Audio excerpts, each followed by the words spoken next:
All right, I think we're live. This is the first Xbox 2 podcast using essentially Discord and OBS. I have no idea if we're actually live because it doesn't show it on the page. But I think we're here. All right, I think we're live. Okay. This is the first Xbox 2. I hear myself. All right, I think we're live, Jez. Welcome to the Xbox 2 podcast. I'm one of your hosts, Randall Thor 19, the man with the million. And with me, as always, Jez. Let the people know if they can hear you, because I'm not sure the thing's coming through. Is it coming through? Please say it is. Okay. I think we're live, Jez. I can hear you, but can you hear the rain? Rain's blasting on my window. Like, as soon as God doesn't want us to podcast, Ran, because as soon as we started podcasting, a huge thunderstorm just landed on top of my head. Yeah, I know. Like, we haven't been able to podcast in 2 weeks. Last week, I was sick as a dog. I couldn't do anything. Like, I was just feeling so bad. Which is, it's like there's not really that much to talk about. It's not a big deal. But the problem was the week before we didn't do it because I couldn't do it one day and you couldn't do it the next day. And then it was just like, all right, we got to skip. And it's like, damn it, we have to do it this week because we can't go 3 weeks in a row without doing a podcast. And as soon as Jez joined the Discord call, he's like, oh my God, it's pouring rain out here. There's thunder, and apparently the electrical system in Germany is not up to par. So if there's lightning, Jez might have to leave. Yeah, like, this is so weird. Apparently in mainland Europe, the electrical stuff is susceptible to thunder. So if I suddenly disappear, it's because there's been a power cut. But we'll have to just make do, see what we can do. Yeah. If I have to go, then I have to go. But so far, the thunder and lightning ain't been that bad so far. It's just raining right now. Let's see what happens, eh? Yeah. So let us know how everything sounds. It sounds good in my head. My earbuds that I have on, everything's coming through. Let me know how you guys feel about it. Does it sound okay? This is like the first actual test I did of this. I'll probably obviously get better at it as time goes. And I threw up a nice little image of, the thumbnail I usually use. I had YouTube chat up there in the corner, but it was kind of spazzing out, so I removed it. Jez says he wants to use gameplay in the future. So, we'll make the podcast. Yeah, make the video more interesting, and we can explore that in the future. Yeah. So, let's get started. How you doing, Jez? It's been a while, man. I'm good, man. It's Gamescom season, so I'm answering 300, 400 emails a day at the minute. Basically telling everyone, sorry, we're not attending this year. Sorry, we're not attending this year. Sorry, we're not attending this year. But there's a lot of news, a lot of stuff under embargo. It's going to be pretty exciting, actually. I was thinking earlier how there ain't that many huge games coming out in the fall that I'm personally interested in, but there seems to be a lot going on at Gamescom this year. So that should be interesting. And I apologize to anyone listening to this now or on the podcast services. If you can hear the rain in the background, it's because it's slamming directly on the window next to my microphone, and there's absolutely nothing I can do about it. But we'll try and manage it and see how it goes. But how have you been, Randy? You all better now? You were very sick, and I felt very sad for you. Yeah, I'm doing better. I hear people are saying there's a bit of an echo. I don't know whose mic is echoing, but that might be me. Yeah. I'm doing okay. Last week wasn't very good. I kind of was I was feeling under the weather. I didn't want to play a video game. I didn't want to even make videos. I didn't I don't know, I just didn't want to do anything. It was just I just felt that bad, like crap. Huh? Yeah, I just felt like crap. But yeah, what else are you gonna do, man?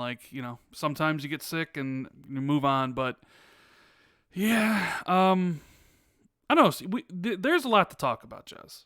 So I figure you take a look at some of these topics. Got Ninja moving to Mixer, which was absolutely huge, right? We're going to be talking about all this stuff, so hold on to your horses. We have the Gears 5 custom console that people said Microsoft would never do. They they ain't making no custom consoles anymore for the X. They don't care about the console. Well, they made one, and it also went gold today. Phil Spencer, he took to Twitter, answer a few fan questions, confirming yet again single player. We'll talk about that, and then of course the quality of single player games or the games in general. Gamescom is coming up soon, so we'll talk a little bit about that. There was a big E3 leak for journalists. There's a whole bunch of Borderlands 3 drama going on. Death Stranding might not be exclusive to the PlayStation 4. So yeah, I mean, there's a bunch to talk about. But first, you know what, Jez? Tell me what you've been playing. And if it's World of Warcraft, you could talk about World of Warcraft. But, Oh, wow. what have you been playing? I'm so lucky and privileged Yes. that you're letting me talk about it. But, I have been playing World of Warcraft, but, like, there's nothing interesting or new happening. Just basically playing it out of boredom.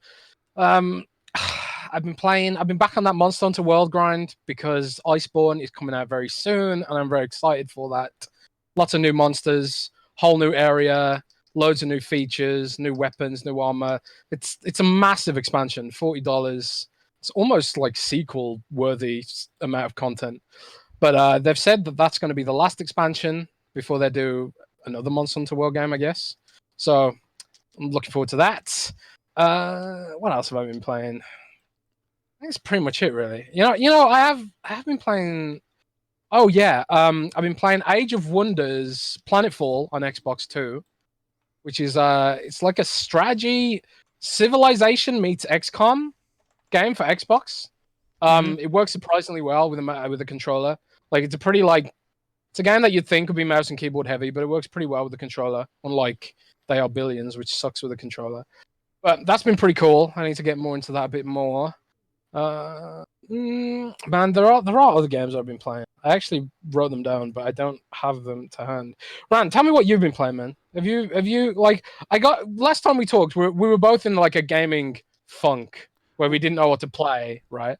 Well, yeah, I broke out of that Did you gaming escape? funk. Did you escape? Yeah. You got out of I it. escaped. I mean, I played Hollow Knight, which I talked about, which I absolutely adored. I finished Bloodborne, which I really liked. I don't think it's as good as Sekiro. It's also this is gonna make it's also easy. It's nowhere near as hard as, I mean, people always talk about the From Software games like they're this unbeatable game, right? Like, oh my god, they're so hard. And Sekiro was difficult. That was my first From Software game.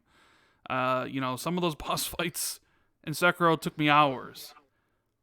But none of the boss fights in Bloodborne took me more than 4 tries, and I beat most of the bosses on my first try.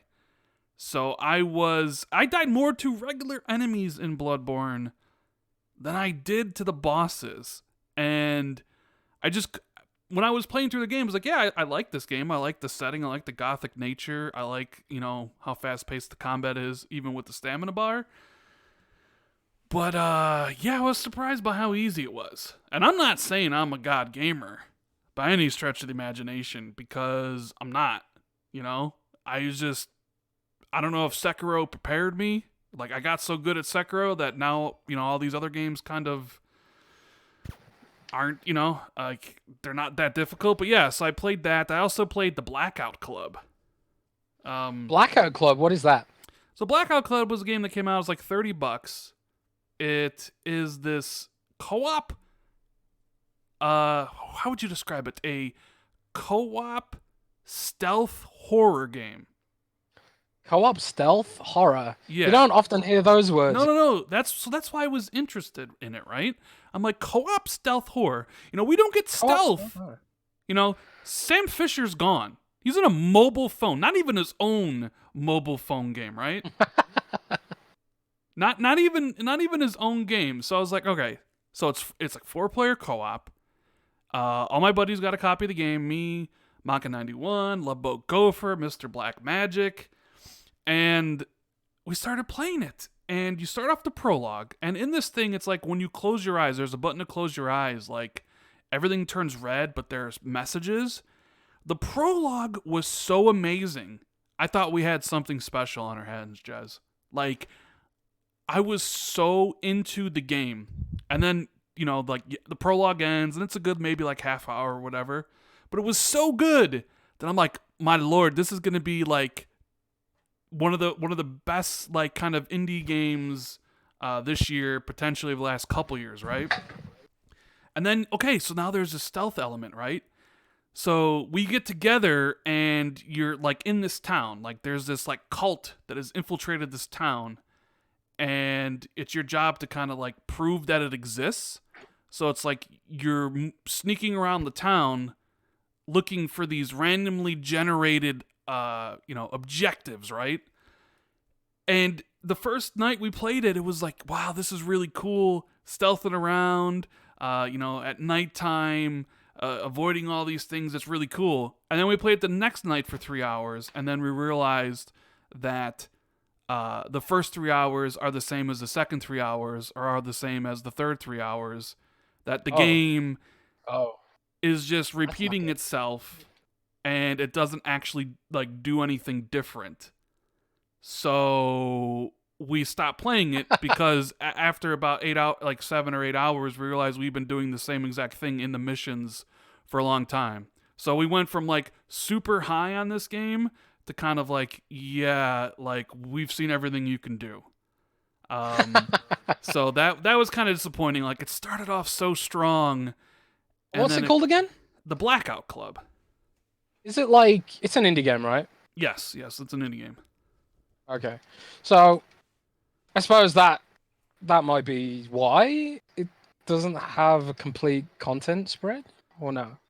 I mean, it was in early access on the PC for a bit. Is this they had something there? I almost wish after playing it that they made a single player game, like 3 or 4 hours long in the vein of the prologue, because it would have been super cool.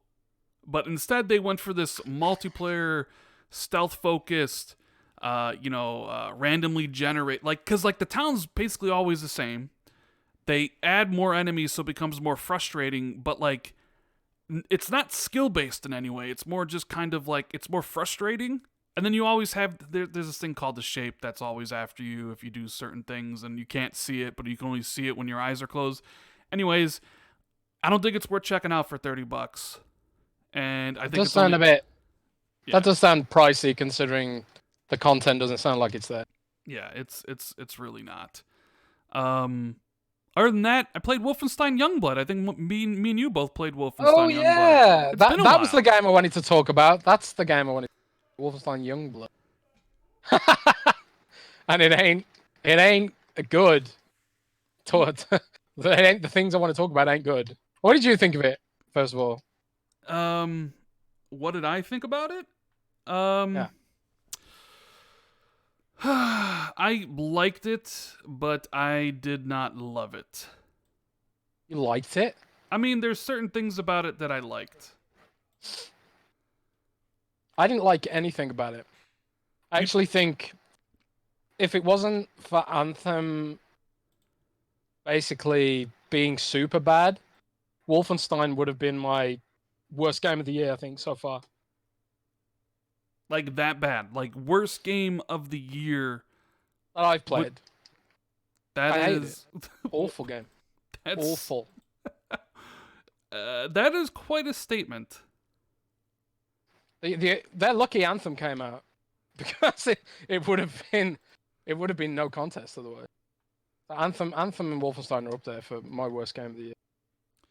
And I just hated it, man. Like the bullet sponge enemies, the way the Wolfenstein combat fights against its sort of service elements, it felt like, okay, for those who don't know, Wolfenstein Youngblood is a $30 spin-off of Wolfenstein. Uses the same engine, almost completely the same enemies. It's got a very limited new score and a few new areas set in Paris. And the premise is that you are playing as BJ's twin daughters liberating Paris from, or trying to, work towards liberating Paris from the Nazi regime set in the 80s. However, they tried to add this sort of progression layer to the game. It basically took all the worst parts of Wolfenstein 2, like those crappy side missions everyone hated. It took those and made a whole game out of it. And I absolutely hated it. And like they took the same shooter combat that you get in Wolfenstein 2, and they tried to turn it into sort of a progression-based system, but it doesn't work because it just makes all the enemies into bullet sponges. And also they require you to use certain weapons against certain types of armor. So you're constantly switching weapons, which is super slow too. It just feels like the team that made this game never played Wolfenstein. They don't know what Wolfenstein is. And it was just like, it felt like the product of a shareholder meeting rather than a passionate game product from Bethesda Studios, Yeah, fair enough. Or Machine Games, and Arcane Studios. Like, I feel like both of those studios' time could have been better spent on anything other than this. I hated it. The only saving grace for Youngblood is that Bethesda didn't have the balls to price it at $60. The fact that it's $30 is pretty much the only thing that saves it, in my opinion. But I hate it. It's the lowest review score I've ever given. I gave it 5 out of 10. I mean, I understand why people don't like it. Trust me. Did you play it solo or did you play it in co-op? See, now that's the thing. I played it solo, and with the AI. So like, but that's the thing, right? Everyone says, "Oh, well, you played it wrong. You played it wrong." But if that's the case, why did they include an AI in the game? Why didn't they force you to play in co-op? It doesn't help that the AI is absolutely garbage and just stands there in fire, getting killed and stuff like that. Sure, but the thing is, I don't think it's fair to sort of give it a pass because it's meant to be a co-op game. Because even in co-op, it's just not fun, I think. Right. Well, I'm going to talk about why I liked it. But first, I got to shout out Sin Vendetta in the chat. He says, Randy, did you play the Bloodborne DLC yet? Much harder than vanilla game. No, I haven't played the DLC. There's too many other games to play the DLC. I might go back to it at some point, but thanks for the super chat, buddy. And I just want to, shout out everybody in the chat. I see we got Show Shady, Indie Gamer, Ice Queen Gaming, DJ Sing, Gunstar, DI Almighty Spartan God. There's a lot of people in there. Sorry if I can't get to everybody. We appreciate you being here and going through the, I know some people say that Jez is twice as loud as me and some the audio screwed up. This is like a work in progress. It's the first thing. It'll get better, hopefully, as time goes. It's like, it's all on Google because for whatever reason they decided to get rid of Hangouts on Air. So I apologize if it doesn't sound as good as, previous episodes. It's all work in progress. Like, I'm not the most technically inclined to come to stuff, so yes. Can you see the audio monitoring bars on OBS? Yeah. You want both of those green bars to sort of be the same volume when we're talking. I mean, for the most part they are. Some people say that I'm lower than you, but I've been kind of, messing around with it as we go. So I apologize, but thank you guys for all being here. Such a pain that Google did this. Yeah. So it's more reason to hate Google. Yeah. If you didn't need another reason to hate Google, here you go. But yeah, I don't know. Like recently, they've been really bad with notifications and sending things out. So if you're enjoying the show, don't forget to hit the like button and share this out to wherever you share things, whether it's Twitter, whether it's Facebook. Me and Jez would greatly appreciate it. So Wolfenstein. All right. So I enjoyed playing in co-op, but I didn't love the game. Far from it. Because a lot of the new things they added, I didn't like. What I liked about Wolfenstein was what I liked about all the other Wolfensteins. The gameplay. The gameplay's as great as it's ever been, in my opinion. The gunplay is fantastic. But what's the word? Destiny-fied? Division-fied? Like, they basically made Wolfenstein but Destiny, or Destiny version of Wolfenstein, because they Didn't it created. bother you about the bullet spongeness of the enemies? Dude, no, because we wrecked everything. It was so easy. Like we beat bosses in 5 seconds, and we were What? playing on the default difficulty. Yeah, so that's the thing. Like it was kind of tough at the beginning, when you would run into some of the enemies that were higher leveled. But usually, when I play games like this, I do all the side quests before I move on to a main mission. See, Right? so dude, that's how I was playing. But now half of me is wondering if the AI is just so garbage that I was just basically doing half the amount of damage you were.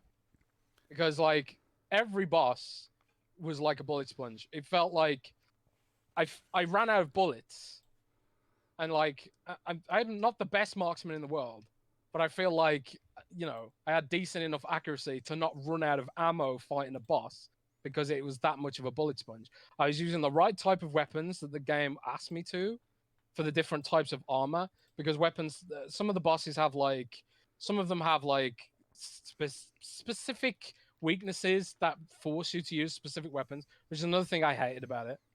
But dude, the bullet spongeness of it really sucked. And I wonder if it's just because the AI is really bad and didn't actually help me as much as a human partner would have. I get it, but the things. So I like the gunplay. I didn't really. I don't really hate or like the girls. It's just like they're not as bad as I thought they would be, but they're not really good. I actually hated them too. I Do you have any siblings?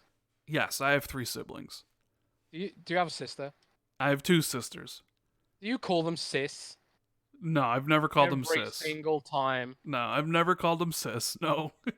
Well, that irritated the hell out of me, because like every like 20 seconds they say the same 5 lines of dialogue. Now I presume again you were playing in co-op, so you would have been a voice chat. Yes. You would have been ignoring that. Whereas me, I was playing alone because I got no friends. So Well, all I they still heard say while I all was that. playing, yeah, but that's all I got though. I wasn't talking to anyone. So all I got in my ear was constantly, "I believe in you, sis. I believe in you, sis." Like constantly, like crazy. It was so irritating. It was like it was written by someone who just doesn't have any siblings. Like it was just so bad, man. I'm getting annoyed just talking about it. I can hear that, but like it was like the first night, me and Gopher, that's who I played with, and Go Up, we kind of liked it. Like all the story in the game, it's at the beginning and it's at the very end, and we are 90% done with all the quests, and it took us 10 hours, right? So what I like is the gunplay. I liked how the game looked. Like, France looked amazing. But Oh, the art team did a great job. That's pretty much the everything only- else about the game, I didn't really care for. Like, the enemies are, have levels and have health bars. I don't care for that. It's an RPG, so you level up, but that's not Wolfenstein. The whole open world aspect, a lot of the quests, a lot of the missions are just go here, kill somebody, or go here, get something, and then travel back to your hub, or like, what do they call it in Destiny? The social hub.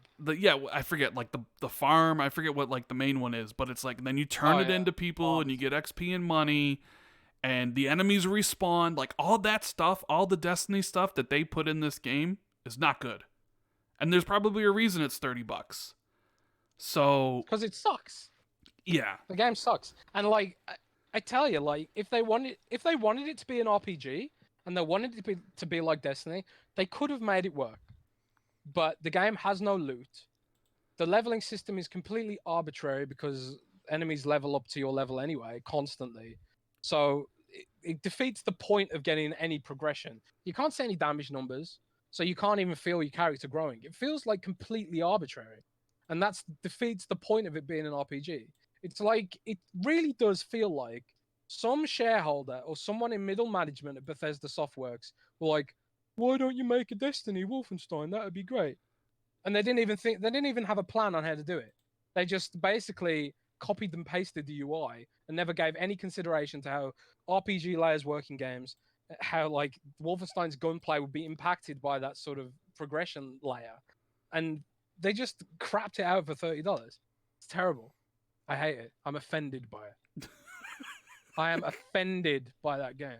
And I love Wolfenstein, man. I I love absolutely Wolfenstein as love that well. franchise. I Like, and Machine Games, they killed it, man. Wolfenstein 1, amazing. Wolfenstein 2, not as great, but still great. I even enjoyed the old Blood, you know. But this was garbage. Hot, straight garbage. And I'm offended. I'm triggered, Rand. there's a story thing that really pissed me off. I'm gonna mention it here because it really does nothing to really do with the story of Youngblood. It's kind of a throwaway line. Okay? This pissed me off. Let's hear it. BJ, who the whole like mission of the game is to find your father because he's gone, right? He went to France. BJ, whose life goal is to beat the Nazis and kill Hitler, actually kills Hitler, but off screen and not in this game, and not in any game. I was so pissed that we are never going to see that happen. I couldn't And if believe we it. do see it happen, it'll be in Wolfenstein 3, and it won't be a big pivotal moment because they spoiled it in this. Well, so if it's in Wolfenstein 3, that means it's in the past. Because they do kind of set up Wolfenstein 3 at the end of this game. Which, if... Whatever. I sat there and I'm like, did BJ really just say he killed Hitler? And I didn't get to see it? Are you kidding me? See, I thought that happened in Wolfenstein 2. No, Did it not? No, he went to Saturn. There was an achievement for killing him, but you would immediately get killed, and then you had the audition. But as soon as like that ended, he was taken away. You didn't actually do anything with him. You know, Hitler was like like feeble and stuff in that game. That didn't even register with me. Like I couldn't even remember whether I couldn't remember if like the base blew up or something like that. So obviously I remember doing the mission, but yeah. So yeah, that's what I've been playing. Wolfenstein. Jez hates it. Don't get it. I say if you got somebody to play it with, consider it maybe for $20, not at 30. Because if you're looking for the story, it's in the first hour and then in the last hour. The rest of the time is just mindless, kind of going to and fro. It's a looter shooter, but without any of the loot. Right, yeah, Jez? that's the best way to describe it. Yeah. Like it's like they wanted it to be. See these games where you do the same area.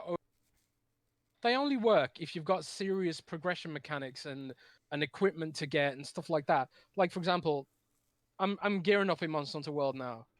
I've killed the same monsters over and over again a million times, and I don't care because the combat's fun, and there's rewards to get. There's badass loot to get, more powerful loot, and that'll prepare me for Iceborne going in. But but Wolfenstein Youngblood, it makes you go through the same areas over and over and over again, doing the same basic quests over and over and over again. Like, and there's no real rewards for doing it. So, and also there's no story really either, except for like the 2 scenes you talked about earlier. So it's like, it just feels like such a dispassionate game. I hate it. I'm offended. I'm triggered. I never want to talk about it again. Okay, we'll never talk about it again. Shout out to Sin Vendetta. He says Pixar, it didn't happen. Thanks for the super chat, buddy. All right, so with the game stuff out of the way, we're going to be moving on to the topics. Now we have a bunch of stuff to talk about. So if you want to hit the like button, subscribe to the channel, share this out, let's get it going. And I'm gonna talk about something that happened like 2 weeks ago because I think it's important.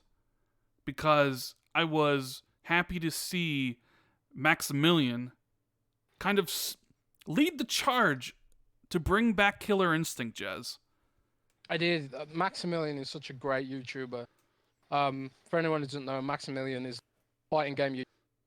He does all fighting games, but he's got a particular passion for Killer Instinct, and he made a video, didn't he, Rand? Yes. Basically saying, bring back Killer Instinct. Yes. And it made Killer Instinct a global trend on Twitter. He loves briefly. Killer Instinct. I watch a lot of his streams. I watch a lot of his videos. You know, I'm not really that much into fighting, but I think he's really good at what he does. And Killer Instinct 2013 was a fantastic game. It's one of the actual bright spots for Xbox this generation, in my opinion. I Now, agree. so I thought it was pretty amazing for him to kind of start that movement, make a video, kind of tag Phil in there, get that all trending to show that, you know, hey, bring back Killer Instinct. Like, it deserves to have essentially, I'm not going to call it a season 2 because they did seasons, but a new iteration for next gen hardware, you know, on Steam and all that stuff. And it was really great to see everybody kind of rally around that. Now, in my opinion, or my personal prediction, I think Killer Instinct 2 is a launch title for Scarlet. I think the game's already in production. Although him coming out and doing that makes me second guess my own prediction, because this is someone, Maximilian, who has ties to the franchise. He made a lot of the trailers for season 2 and season 3, like he was involved in that stuff. And I would imagine he actually worked for. Did he work for Iron Galaxy or Microsoft or something? He worked on the game basically in the marketing for a bit. Yeah, he did. So if he's really pushing hard to bring back KI, making that dedicated video, doing follow-up videos with certain developers, it does make me think, well, maybe he knows something that the game isn't in production, and he's trying to force Matt Booty and Phil's hands about greenlighting Killer Instinct 2. You know what I mean? I agree. I think like if anyone would know that it's on the way, probably him. In except for like people who work for Microsoft directly, of course. And it does make me think that, because like I heard so many little rumors that it was coming and that it was on the way, that it was in development. I heard all these little rumors, and that came from the same place as that had, like, the sources overlapped with some of my other leaks that were accurate, right?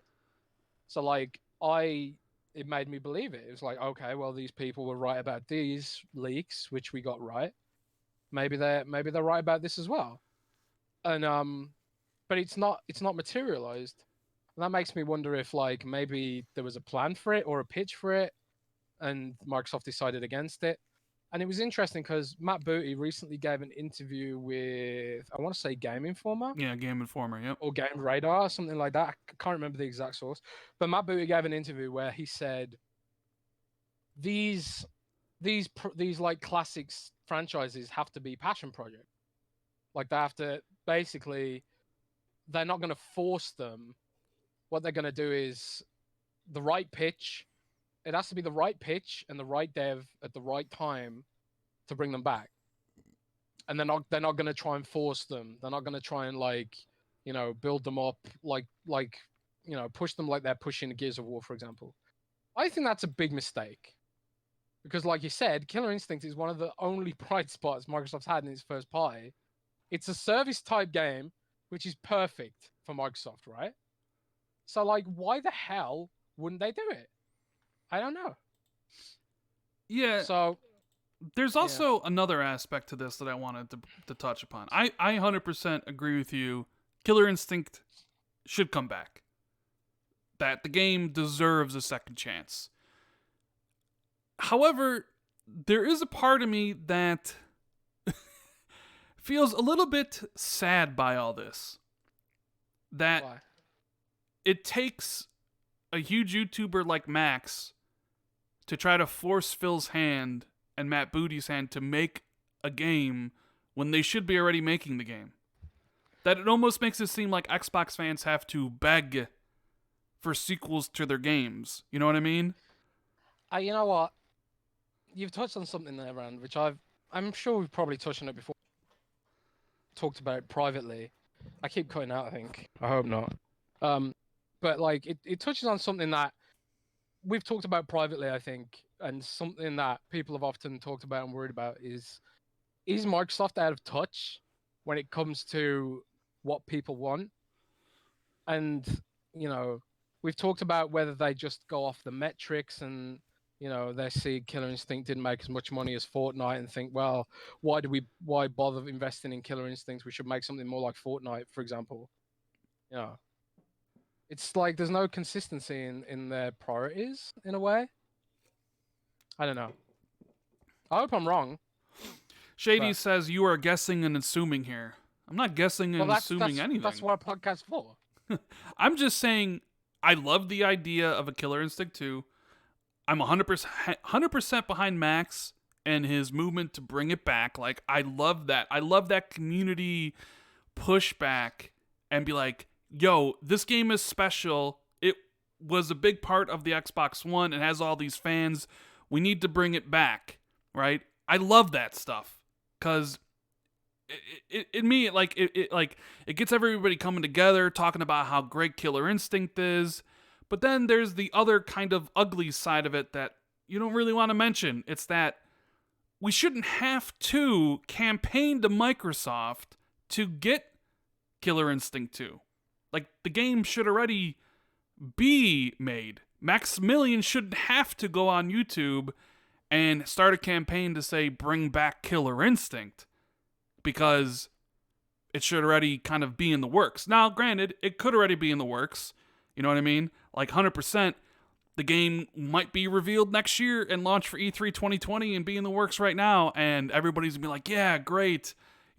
Maybe it's a big PR move. Maybe they do this, and next year when it happens, they'd be like, we accomplished something. All I'm saying is, I don't think that's Microsoft's MO. No, I don't think it's there. I'm just saying, I'm just throwing things out there. I'm saying there's always two sides to all this stuff. It's like, especially when you're talking about this generation where people campaign for a sequel to Rise and a sequel to Sunset Overdrive and a sequel to ReCore and a sequel to Quantum Break, etc., etc., etc. It's just seems like Killer Instinct was destined for that, one and done, and then not anything followed up. So there's a little bit of like, it's like it's kind of, I don't know, depressing to a certain degree. But I know what you mean. But I mean, like, at the end of the day, I hope it can happen. It's like we can never have faith in any of these franchises because Microsoft is they're more metric oriented than fan oriented. And they'll probably hate me saying that, but they are. They're more metric oriented than fan oriented. Yeah. So yeah. I don't know. Either way, I would love Killer Instinct to come back, and I love seeing that like hashtag bring KI back. So that's something that needs to happen. I think Killer Instinct. Here's the thing. I think it will happen. I think Killer Instinct 2 is going to be unveiled next year at E3, and I think it's going to be a launch title for Xbox Scarlet. That's kind of my prediction, and I'm sticking with it unless something else happens. But one of the big pieces of news the past week that kind of took literally everybody by surprise was Ninja throwing Twitch in the trash and joining his new home streaming exclusively on Mixer. Oh boy, this brought so many different topics to the table. One being, of course, how much did Microsoft pay Ninja, right? Did they use the money that they paid Ninja instead of using it to build other games? Oh my god, right? There's that whole thing, all that, which is kind of funny and stupid. But you always got to have a chuckle at stupid stuff like that, right? But then suddenly, Mixer's dress policies come under fire, which nobody ever talked about before, but suddenly IGN's doing articles with interviews from Twitch streamers about, the 18-plus dress standards, and it's just this weird kind of can of worms that opened up with him switching over. Jazz, I know you did an article recently where you talked to a bunch of Mixer streamers who've been there for a while, and that was a question I had. Like, I wonder how, like, someone like Scythe, someone like Magnetron, who no longer goes by Magnetron but is Forrest McCaffrey, like, how does he feel? How does Arconaut feel? Like, the people that were there at the beginning who built it, and now here comes Ninja, and you have Ninja literally pasted on the front page of Mixer.com with them giving a free sub to him, who they, anybody that wants to, and they've never done that for anybody else. You talk to people. Give me your thoughts about how all this thing went down, Jez, because this is a juicy topic. Well, for Mixer, sorry about that. I was just adjusting my microphone.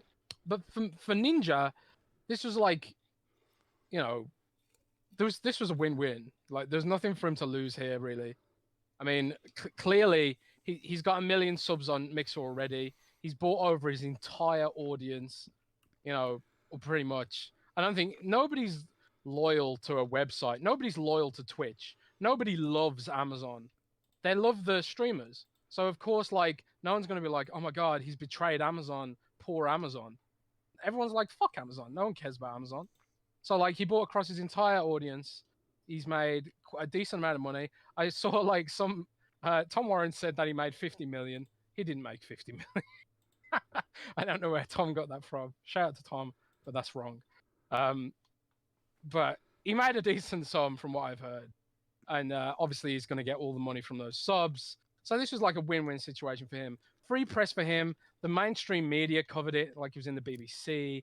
It was in like ESPN, I believe, covered it as well. Like it was everywhere. You couldn't escape it. Like every social network I went on, everyone I knew was talking about it. And you know, you have loads of people saying like, "What the hell's Mixer? I've never heard of Mixer before," but now they've heard of it because Ninja. So this feels like a win-win all round.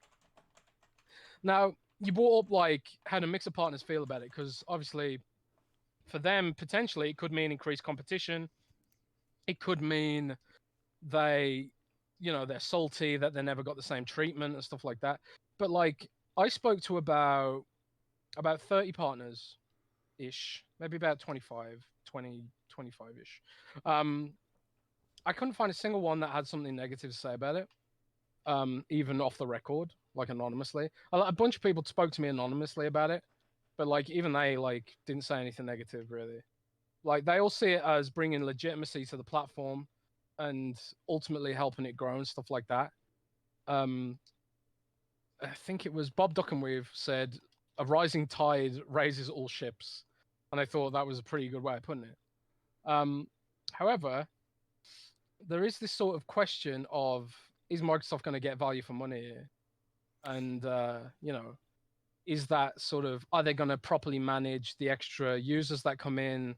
Like Mixer's had some hiccups with its server stability when it comes to streaming big events and stuff like that, like E3. They've disabled Sparks in Ninja's channel, presumably because of performance reasons. Like the amount, all the spam that from Sparks would probably degrade the servers and stuff like that. You know, there's growing pains there, but like, there's no downside, you know.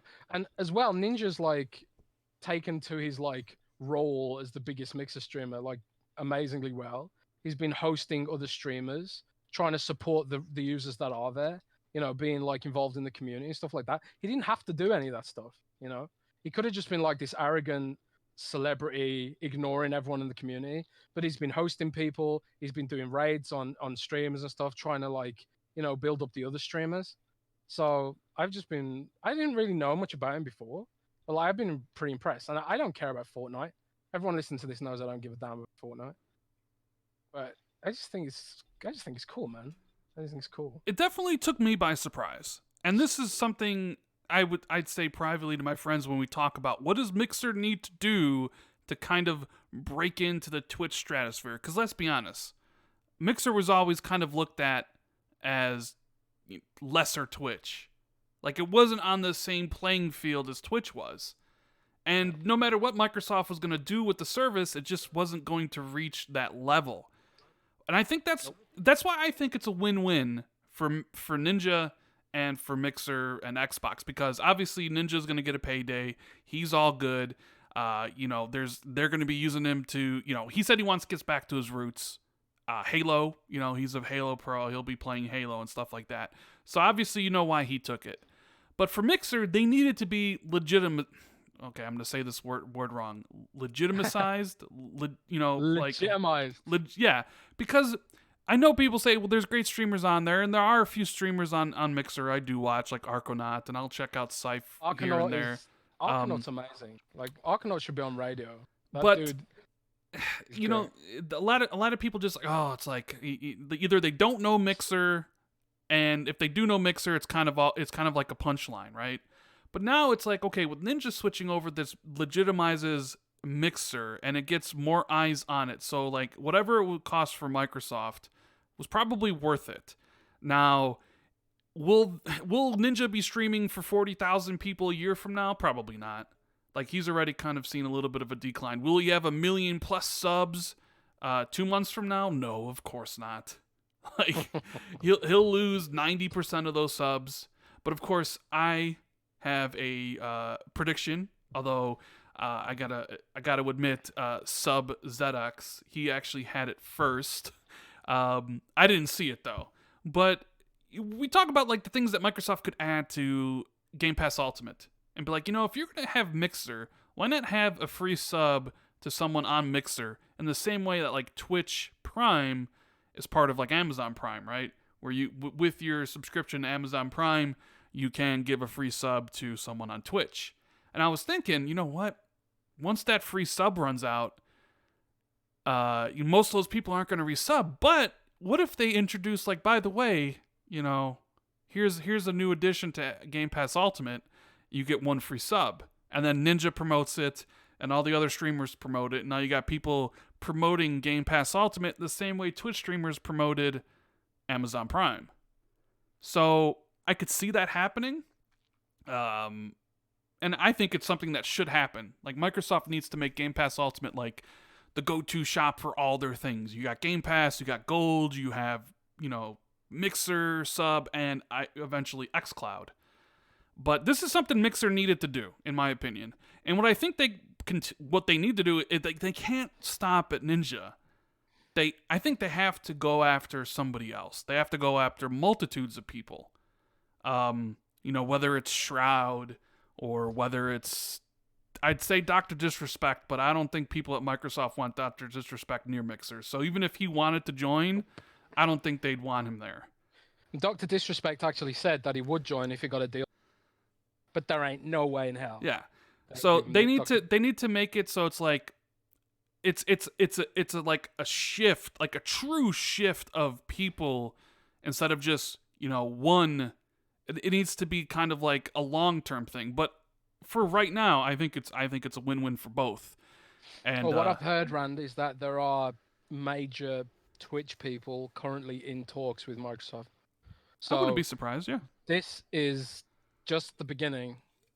I mean, think about it like this: when you stream on Twitch, when you do YouTube, like you don't have a salary. You get what you put into it. Sometimes months are good, sometimes they're not. And someone like Ninja, it's like if you don't stream, you don't really make money. So for him, it's like he probably has, in my eyes, I think he probably has like a 3-year deal worth X amount of money. So he gets, you got to stream there for 3 years, and you get, it's like basketball. Kawhi Leonard just signed with the Clippers for whatever 3 years. I forget whatever, $200 million, whatever it was. That's what some of these content creators want, is they want that stability. It's like, sign me to a salary so I can make my money and then I can do everything else. So yeah, with Ninja making that deal, I'm sure a lot of Twitch streamers are like, I could probably maybe get the same or lesser deal and I wouldn't necessarily have to worry about all that because I'll have, I'll be taken care of. But I don't know, that was something that kind of blew people away. Now, another thing that blew people away was Phil Spencer's comments on single player, Jez. We're not single player, because we'll talk about that, but the quality of their games. This kind of made people open up their eyes. Now, I've said plenty of times before, and I'll repeat it one more time, I thought the last couple years of Xbox haven't been particularly good outside of Forza Horizon. Just my opinion. If you disagree with me, great. If you enjoyed all those games, more power to you. I really didn't. And Phil was on Fortune, a interview with Fortune magazine, Fortune YouTube channel or whatever it was, and he basically said, like, yeah, the quality of first-party titles isn't up to what we want, and that, yeah, like, that is a valid criticism. And we've talked about this before, Jez. How do you feel about all that? I mean, it was nice to hear it from them directly, I guess. One moment. Oh, Jez has to go away. But yeah, No, I'm so back. okay, you're I back. just dropped something. But it was nice to hear it from them directly. But you know, it's we talk about this. I feel like we talk about this a lot. The quality of Microsoft's first party. I think at this point we just need to sort of sit back and accept that Microsoft has acknowledged their first party output is not great, putting it nicely. But fixing that first party output, it's going to take years. Still, it's still going to take years.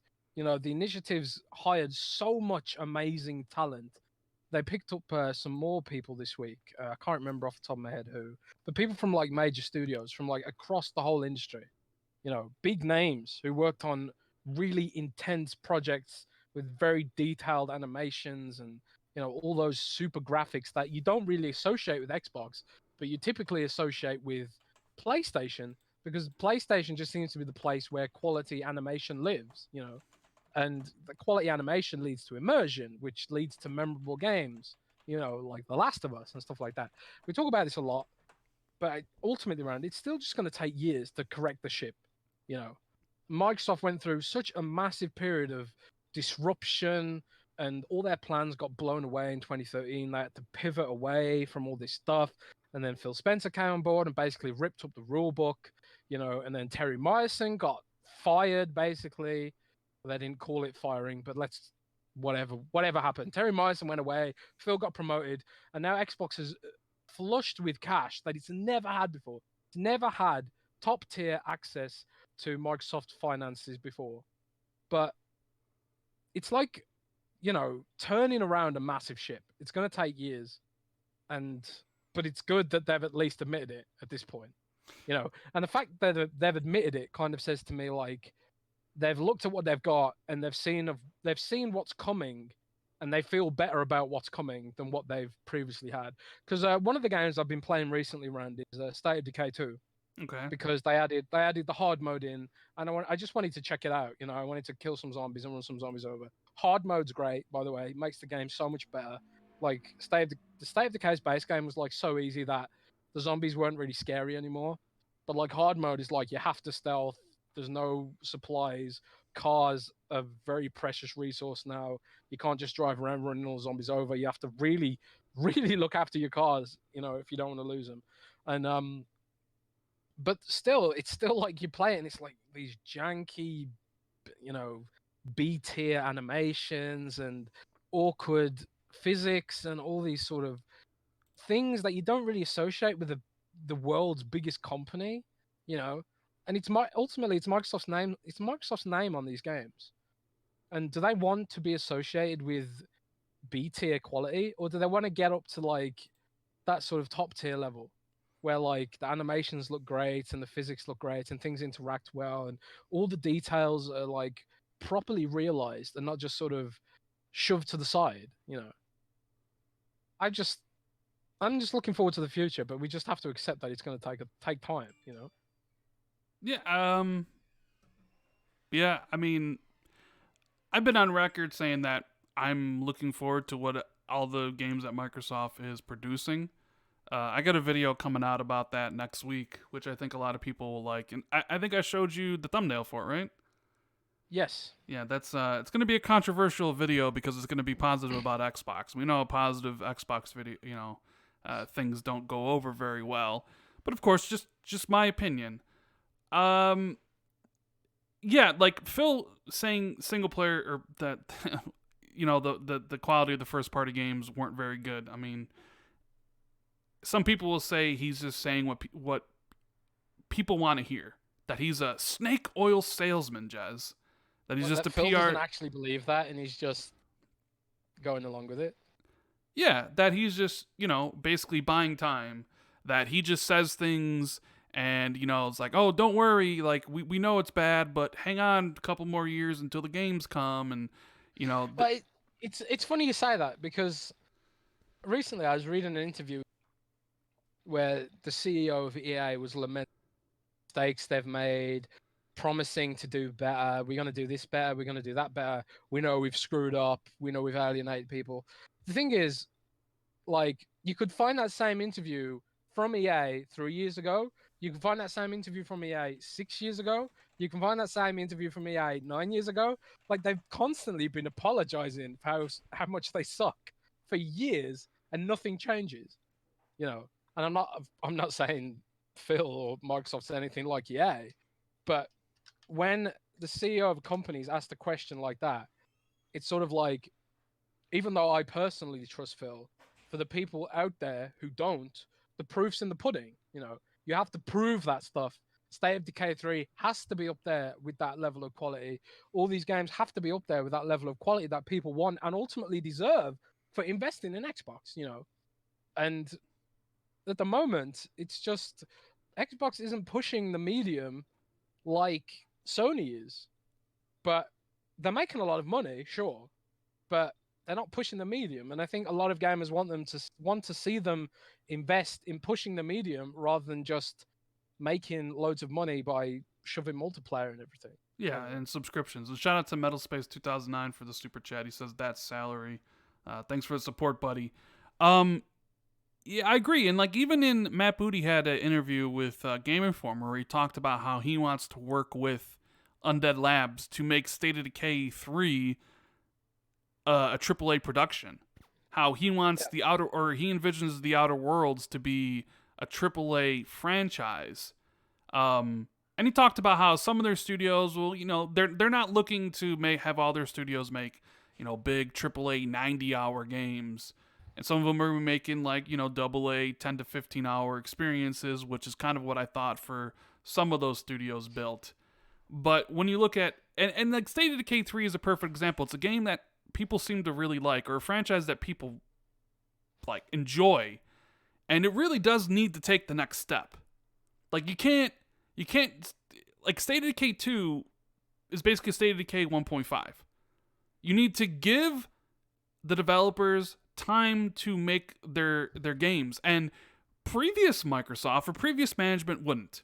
And you can tell things are changing by just looking at this year. You know what game isn't coming out this year? That normally comes out every single year and has come out every single year since like 2010? There's no Forza game this year. For the first time since like the end of the 360 era before they started the Forza Horizon series. Now, why is that? It's because they're not, like, before it was like, we need to have a motorsport this year, or we need to have a Horizon, because that's all we have. But because they have all this other stuff, and because they recognize when the developers come to them and be like, yo, we need more time to kind of fine-tune Motorsport 8 and change things up so it doesn't feel the same, they're okay with, all right, yeah, you got it. And you know what? I don't even think Forza Motorsport 8 is going to even hit at the launch of Scarlet next year. I think Forza Motorsport 8 is a 2021 title at the earliest. Because Microsoft's going to give them all the time in the world. Turn 10 is bigger than it's ever been. And it's because they have all these other studios making all these other games, all these other projects. And they've talked about this, giving the developers time to create the experience instead of saying, you know what, we need something out tomorrow. That's kind of hurt a lot of the Xbox project. Hey, we need Sea of Thieves. We need something out now. Even though Sea of Thieves, when it came out, was basically a beta, and now it's a full game. Like, imagine if you still kind of gestated that a little bit longer, or let it, be in essentially early access for a year instead of releasing it. Sometimes it's just having the studios and giving them time to make something great. But, that people, I think some people are just tired of talk. They want to see action. You know what I mean?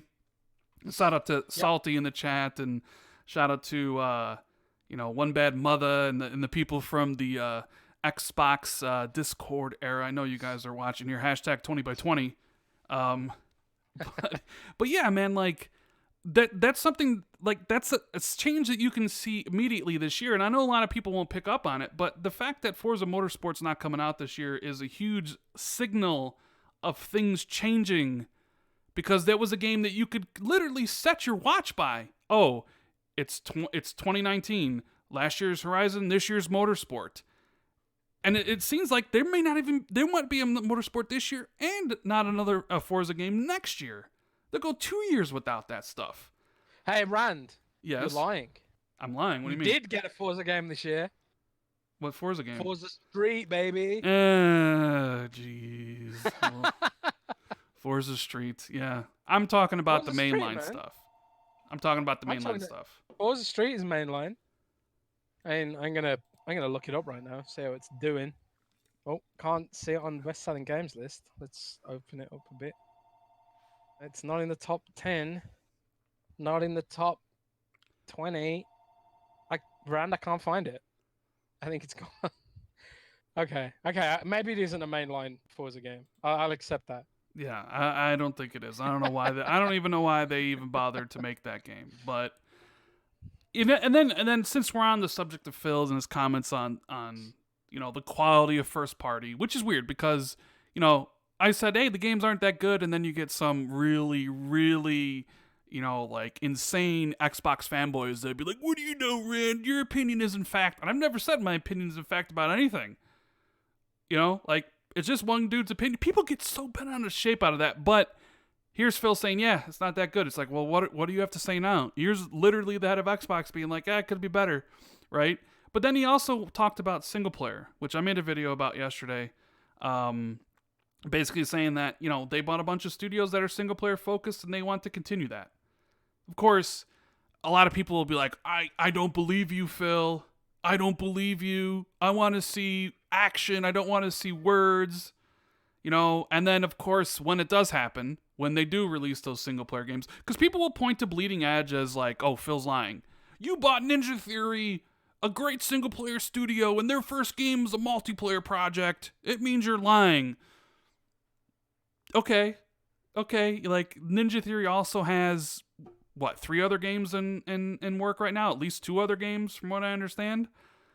And the Hellblade team's working on something. The guy who's the creative director of that game is basically loves single player. So I would imagine that game is going to be single player, right? Mm.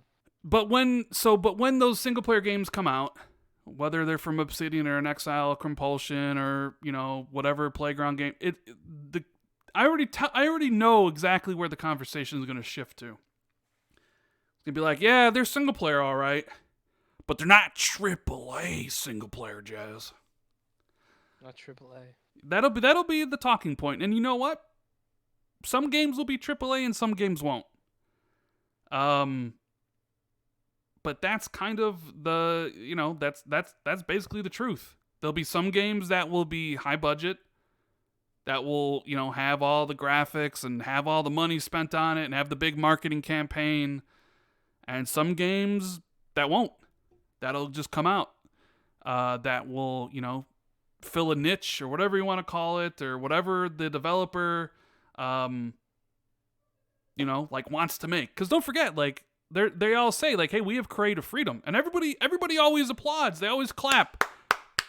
Yeah, creative freedom, right? And then as soon as the developer makes a game that they don't want, boo, creative freedom. Boo! How dare you, Ninja Theory, for making a multiplayer game? That's not what we wanted you to make. But I thought you were into the whole devs making whatever game they wanted to make. No? Oh, you're not? You're just kind of just talk? Like you just want them to make what you want? You're not really into all that stuff? Oh, yeah, okay. Hashtag exposed. Hashtag exposed. Shout out my mixer, Kitsmove. I gotta shout out Kitsmove. I love Kitsmove. I love his content. I always watch every single one of his videos. The dude is funny as hell. I saw you trigger people today on Twitter with his Gears is going to be 6 hours long tweet, and he has 50 replies, which we're going to talk about Gears. Shout out to Kitsmove. Follow him on YouTube. Follow him on Mixer. His Mixer's I am Kitsmove. Get him to 2,000 followers so he can be a Mixer partner. Shout out to you, Smooth. Go ahead, Jez. I forgot what I was going to say now. Kitsmove's pretty smooth. Kitsmove's awesome. I don't know why people hate him. I love Kitsmove. He's great. They're jelly. They're jelly of us too, Rand. Nah, nobody's jealous of me. Nobody's jealous of me. They're jealous of your game score, man. They're jealous of your game score, and they're jealous of my cat. My awesome cat. What were we It was talking very, about? very. We were talking I don't know. about Ninja Theory and single player and stuff like that.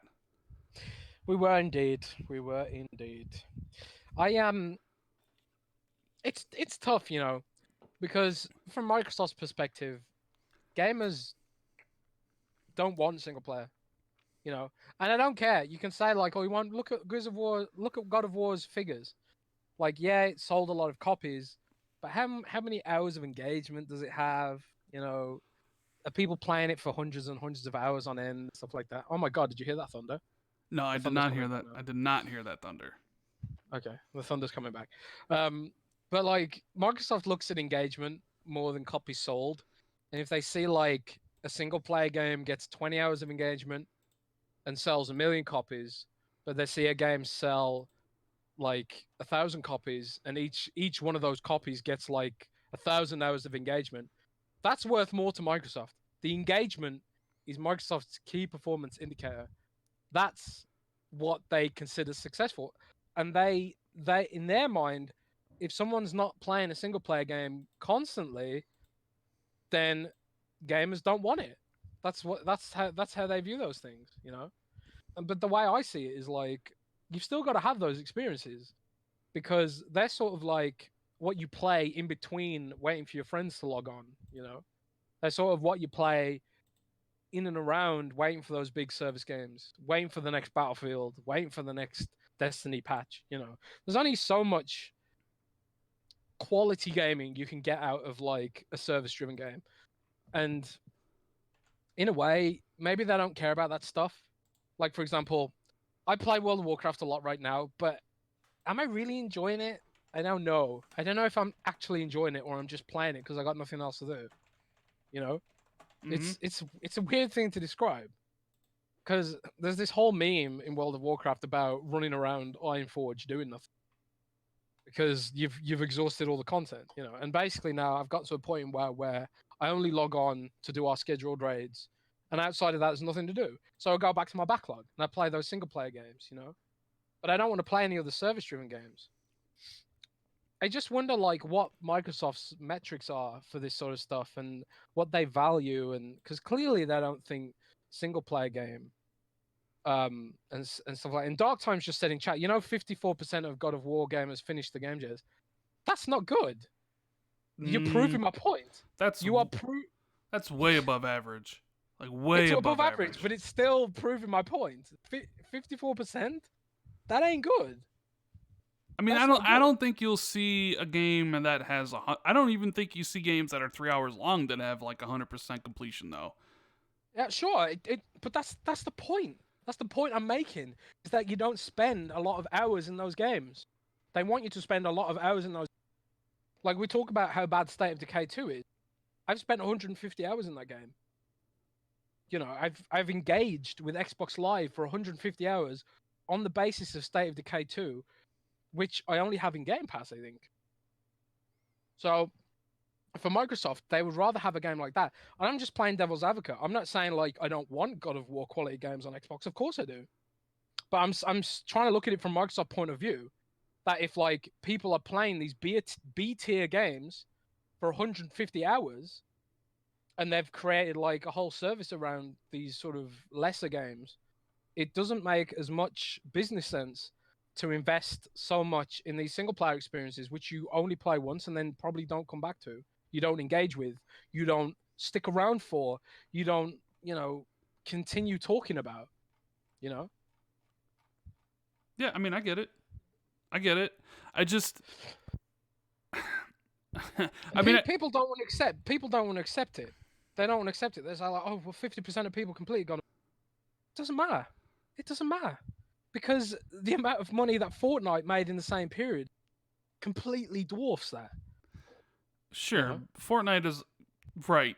I mean, you're also comparing it to They, like the biggest game yeah, but going Microsoft. currently. But that's what Microsoft is chasing. Microsoft wants to chase the next Minecraft. They want to chase the next Fortnite. For them, it's like gamers in their mind, they see the amount of hours people spend in a game and they see like people spending more hours in these service type games, so that's what they want. That's what they think. You know? So where do single player games fit into that? If the bulk of hours are spent in those service driven games, if you're a businessman, why would you make single player games where people aren't spending their time? You know? Why Well, would you even make campaign modes? Like, not Call of Duty not having a campaign mode didn't seem to affect its sell through. yeah, and then they went back and added a campaign for the follow up. So I cool. know, I which mean, is weird. I don't think it's that weird. I don't think it's that. Look. I get it. Like, video games are this fine line between art and business, right? I get it. God of War is art, but it's also a business. No, Like, but it's Brad, got to make again, money. that's how we see it. I They only see it as business. I would They do imagine not someone see it like as Cory Balrog sees it as art. Phil doesn't see it as art. I disagree with you on that one. I think he sees it as a business, man. Sure, because he's running a business. Yeah, like sure, he's in a position where he needs to make decisions regarding budgets and where to allocate what. So yeah, I'm sure he looks at it like a business. Maybe someone like Matt. That's his job. Yeah, You know? I get it, and yeah, I get like what I'm sure everybody would love to have a Fortnite game in their portfolio that everybody spends all their time and money on, right? But I mean, single player games, they have their place. They like every type of game has its place, whether it's single player, whether it's co-op, whether it's multiplayer. You know, like fills out a library. Like not everybody is interested in like the same thing everybody else. Like people have different tastes. For everybody who loves Fortnite, there's someone out there who doesn't like Fortnite or doesn't like Battle Royale. Maybe they're into single players, so you grab that market. Like, you know, you have Xbox Game Pass, and if Xbox Game Pass literally just became, well, it's all just multiplayer games, and if you're not a multiplayer gamer, then why would you ever subscribe to Game Pass? So you would need to throw in single player games there too to make sure everything is covered. That's why, like, suddenly Obsidian, who never made a multiplayer game before, I don't expect them to make a multiplayer game just because they're acquired by Microsoft. You know what I mean? Same thing with In Exile. They're going to make games that what they're good in, and what their, you know, specialty is. You know, that's kind of what the way I see it. But shout out to the Ravenflow who says Microsoft needs identifiable with their brand. Sony and Nintendo established these things. Microsoft needs to start to figure it out. I mean, there are things that are identifiable with Microsoft. Xbox. I mean, Halo for starters. I mean, I think a lot of people associate Halo and Xbox together. But that's pretty much it, though, isn't it? I mean, Yeah, Gears because to some degree, Gears to some but, degree. like, Yeah. Forza to some degree, but like those lines are gonna get even more blurry when Microsoft starts releasing everything on Steam. You know, I agree that Microsoft needs they need a pantheon of great games. Like Nintendo has this amazing Disney-like pantheon of games and characters that it can leverage to create experiences like Smash Brothers and Mario Kart and stuff like that. And for a while, I thought Killer Instinct was going to be that. I thought Killer Instinct was going to be Microsoft's celebration of its IP and characters. And they just dropped it. I am again, I often just wonder if they do see it as a business and they don't really think about they see it as how can we, you know, get people to keep their eyes glued to an Xbox screen, whether it's, you know, attached to phone, whether it's attached to PC, or whether it's attached to Xbox. I don't know if the stuff that Nintendo values and what Sony values is the same as what Xbox values in terms of building up a portfolio. I don't know what an Xbox game portfolio really looks like, because they don't seem to value games and franchises in the same way that those other studios do. They drop things incredibly easily, and they're so happy to fail. Like, they're so much more happy to fail than Nintendo and Sony, because it's not their whole business.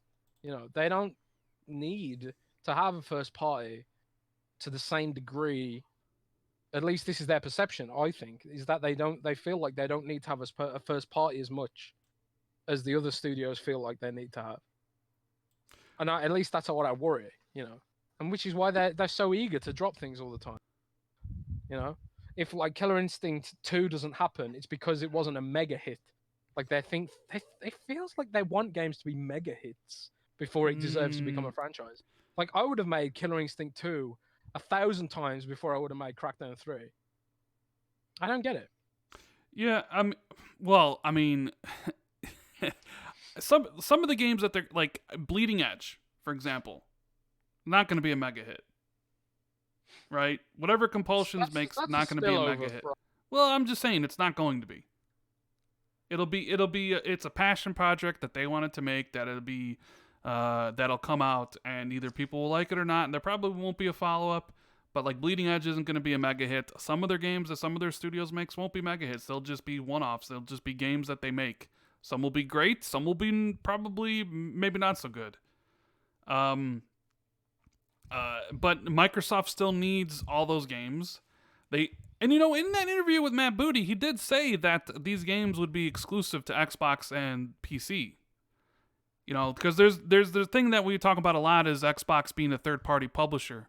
A lot of people think that sometime into next gen, that they'll suddenly put all their games on PS4 and PS5 and the Nintendo Switch, because some of their games are on the Switch right now. Like, what game's on the Switch? Cuphead, which isn't their game, but Xbox Live is on the Switch. There's rumors Ori's gonna go. Now, I see Salty said this in chat. Like, they basically mention all the time how they're one of the biggest third-party publishers on both Nintendo and PlayStation. And that's true because they publish Minecraft, which is right next to Fortnite as one of the biggest games in the world. And when you look at the download charts for each platform, it's always in the top 5. So yeah, yep. I mean, they are one of the biggest publishers on both platforms because they have one of the biggest games on both platforms.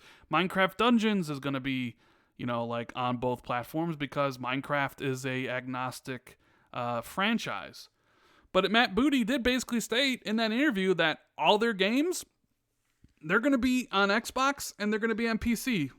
And, he talked about how Outer Worlds 2, which,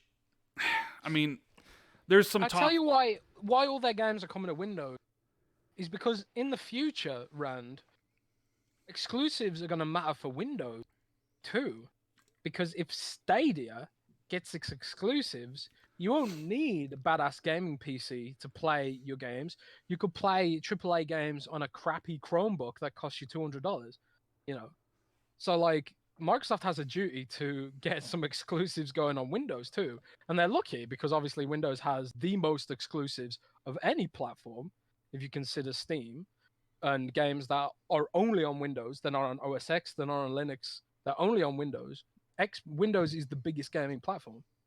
So because of that, Microsoft needs to start preparing its engines to if this whole Stadia thing becomes a thing, it could be a problem, down the line. Yeah. And people saying Xbox doesn't own Steam, sure, but I'm saying that those games are exclusive to Windows. A lot of the time, they're on OS X 2 and Linux sometimes, but most of them are, I think it's something like 65% are Windows exclusive. So they're committed to building that platform out, and they do see Windows as their own. So, IDK. Anyways, me and you both did a bit video recently, Jez, about the new Xbox dashboard. I figured we talk about it for a minute. Oh yeah. What do you think of this new dashboard? Because it's one of the things Microsoft changes quite a bit. Some people like it, some people hate it every single time it happens. And now we have a dashboard that is literally just a single page, no more scrolling. Game Pass, community, in the store, just buttons underneath like a moved up, recently games played thing. I've been using obviously the new dash for a while. I think it's the best one because I don't never like the scrolling and I want to see Mixer. Now I don't have to. So what do you think about all that? I think it's great. Like, it seems faster. They've stripped Cortana out. which probably frees up some system resources and stuff like that.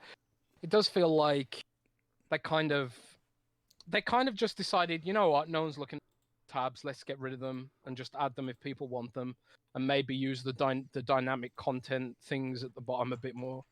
Because I'm guessing nobody ever looked at those other tabs. You just boot up the front page and then click straight onto your game, right?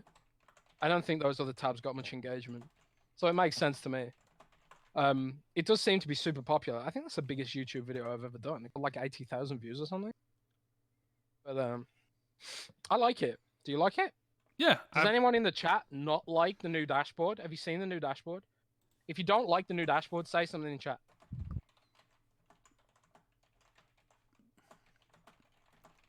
I mean, I like it quite a bit. I mean, I did a video about it, and I think a lot of people will be very happy with it. I think it'll come to everybody eventually, like maybe towards the end of the year. I think it'll be their big thing, but I like it. But so I mean, the dashboard thing's pretty cool. Borderlands 3 drama, Jez. Did you see any of this stuff? Someone tweeted. I tweeted something the other day like, Borderlands 3 does talent trees better than World of Warcraft. And then someone said they also do drama better than World of Warcraft. And I was like, what do you mean? And they linked me a video, but I didn't check it out. So as I understand, there was some drama with the YouTuber. Can you tell us all what's going on with Borderlands and YouTubers or whatever? What happened? What happened, Rand? Well, so story time. The information that I saw, and I didn't really check out this stuff in depth, was that 2K hired 2 private investigators to go over to a YouTuber's house who had been kind of leaking Borderlands 3 info and try to get him to stop. So they kind of strong-armed him, which I would imagine I don't recall anybody like having this happen before, like at least off the top of my head. I would love that. If they tried to do that with me, I'd be like, yo, we're owned by Future now. You can speak to our lawyers, our sizable team of lawyers. It's pretty lame that they go after a YouTuber who doesn't have a legal team or anything like that. But from what I understand, man, and I've just had a quick look at it, this is what 2K says. 2K reckons that they only got involved when the dude started selling access to the leaks by saying, if you donate money, I'll let you look at the leaks. That's when they started getting pissy, apparently. I don't know if that's true or not, but if it is true, I don't know. Because even still, it's like, for example, we offer leaks on Windows. But in exchange, you have to maybe look at our ads, Is that not the same sort of thing? I don't know. Yeah, it's pretty weird. It's a bit of a gray area. And this kind of started a whole boycott Borderlands 3 thing, right? Which, I mean, you boycott them because they went after that. I don't know. Outrage culture is a thing, definitely, for sure. Should you boycott Borderlands 3 just because of what happened to this YouTuber? I mean, Take-Two and 2K said they're completely within their rights because this guy was selling confidential information and all this stuff. I mean, I may not like the tactics of what they are doing, but to be honest, like, I wasn't interested in Borderlands 3 before. I'm not interested in Borderlands 3 right now. So, and even if I was interested in Borderlands 3, I wouldn't boycott it because of that. For sure. It would have to be something so outrageous. Like something Randy Pitchford did or something like that. You know what I mean? I know a lot of people are super excited for Borderlands, which is why this is even really a thing. Because if this was maybe a lesser franchise, not many people would care. But, man, people have been waiting for years for a new Borderlands, and it's finally here. And you got Randy Pitchford acting like a loon. Like, there's this whole drama surrounding this game, Jazz. Remember when it went exclusive to the Epic Game Store? Oh, God. and all We can talk that. about Epic Games Store drama Oh in a jeez, minute. there's always something with the Epic Game Store. Like there's always there's something surrounding Borderlands 3, the Epic Game Store, now this whole thing. And then I noticed another, like, did you see all the stuff that happened with the Oblitz dev? Oh god. Like, Oh god. what? This is why we can't have nice things. I Ah, read some of the stuff that was sent to these people, and crazy. it's pretty bad. I mean, the master race, the PC master race, I don't know. They very acting very childish. Some of them. some of them, yeah, like so the people that are like sending those kind of threats and harassment over a small studio taking a payout from Epic Games. I was like dumbfounded. They weren't. I'm not excusing them by any means, but it wasn't just that. They were mad because of the way the Ooblets dev worded their announcement. Did you read it? I did read it, yeah. I mean, there's no excuse for harassment in any scenario, but it seems like they this the reaction to Ooblets was disproportional compared to some of the other games because of the wording they chose to use. It almost came across as defensive, I guess, in a way. And still, there's no excuse for what happened, none whatsoever. And the people that did harass them like that are pure scum. But my God, you know, it really highlights outrage culture and how entitled people seem to be about not wanting to click on the Epic Game Store. And I tell you, Rand, I hate the Epic Game Store. I did see your tweet yesterday. You legitimately hate it. Like I was trying to use it. Like we're going to talk about this as well. There was a leak. E3, the ESA leaked some details of certain journalists recently. So I thought, you know what? I'm going to secure my account. I couldn't secure my Epic Games account, which is probably a stupid thing to announce on a stream, but I don't care because I don't really care about my Epic Games account. I couldn't secure it because their security services don't work. It comes up with, we've sent you a code, please enter it. They didn't send me a code. I tried like 4 times and I didn't get any code, to set up the two-step verification thing. So like in the end, I just sort of put like a ridiculous password on it with symbols and all sorts of stuff and, hoping for the best. But it's like, I can see why people don't like it, put it that way. But again, it's like crazy entitlement, man. Like the point, like being irritated, fine. But like harassing them, like sending them threats and racist remarks and all that stuff, I don't get what kind of world we living in. People get that angry about a game. We live in a world where Walmart is taking down signage from video games in a store that sells guns and ammo for guns. We live in that world, Jez, which I don't even really want to talk about. So I don't like talking about political things, and that would definitely be a political conversation.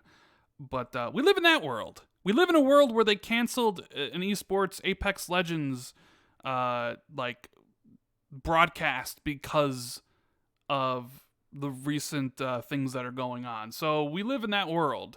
So I'm not surprised that people that there are mentally challenged, and I don't mean like people.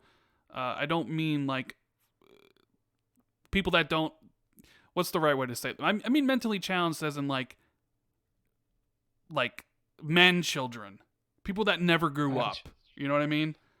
Like people like 45-year-old virgins in their basements going and typing on a keyboard, how dare you not put this game on Steam, blah, blah, blah. They freak the freak out, you know what I mean? Like those type of people. Like that's what I'm referring to. Because if an announcement like that where a game, especially from any developer, is going to be on Epic and it bothers you that much where you have to go and harass somebody about it, you should probably reevaluate what you're doing or what what's going on in your life. And I feel like that all the time when I read some of the comments I get in my channel and some of the responses I get on Twitter. I'm like, dude, you're a 40-year-old man and you are acting like a 12-year-old child. What are you doing with your life that this console war, this fake console war, has you that upset? How is this possible? You should really take some time, look in the mirror, and be like, something went wrong with your life. I encourage you to get help. Please, for the rest of us, for everybody else that has to live through all this stuff, get some help. Because it's not healthy to, I don't know, find out that a game's coming to Epic Game Store and you are just raging and calling, we're going to get in a rant on about, but you know what I'm saying, right? I think everyone pretty much agrees. Yeah. No matter how much you hate the Epic Game Store, I want all my games on Steam or Microsoft Store. You know, I don't want to have an Epic Game Store thing, and I just don't like Tim Sweeney. I think he's a slimy dude. I agree. I agree with that. All the stuff that he bitched about with the Microsoft Store, he's now doing himself. He's a slimy dude, and I don't trust him, and I don't want to support them because I don't like Tim Sweeney. But it's like, what do you do? If you're irritated about something, you put it down and you move on. You don't dedicate your life. You don't dedicate your whole damn life to trying to harass these people. I don't spend every day of my life harassing Tim Sweeney about how much of a hypocrite he's been. Like, I don't, like, do these people not have jobs or hobbies? I just wouldn't even have time. Like, even if I was inclined to do that stuff, I wouldn't even have time. Yeah, shout out to Gamer O'Malley. He says, when was the last time Xbox had a clear message? Probably with the X, the most powerful console. But yeah, their messaging was pretty muddled this gen. But, I mean, like, I agree, Jazz. Here's the thing. You guys all know I don't really care for Nintendo at all. I don't think about Nintendo. So when I see people talking about Nintendo, I don't respond because I don't care. You know what I mean? Like, it doesn't affect my life in any way.